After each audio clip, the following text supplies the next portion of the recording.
Well, hello people. Now I've had an eureka moment. Now I'm going to be using the scientific part of my brain at the moment and tell you something that, well, to be honest, is quite obvious. When you add all the aligning factors together, it comes and makes a lot of sense.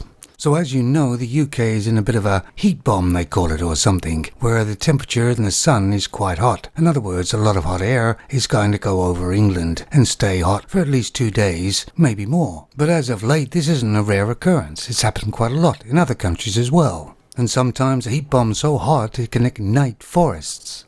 But I have found, I think, the reason.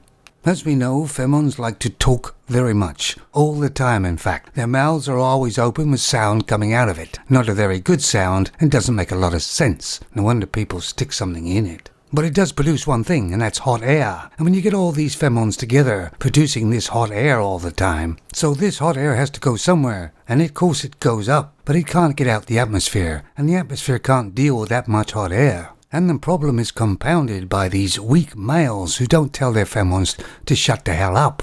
So this video is just to say that even those weak men, please tell your Femons to shut up. And Femons, please be aware of the atmospheric hot air you're creating, as this hot air coming out of your mouths is greatly contributing to the actual global warming. And don't worry, I've checked my calculations 3 times, 4 times, 5 times, and it's correct. Most of that hot air is coming from Femons. And it appears to be when a Femon is just talking normally, it's only minorly hot.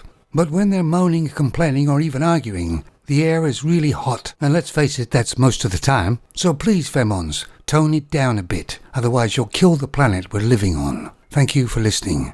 This has been a public safety announcement. The planet Earth belongs to everybody. So please, keep it safe.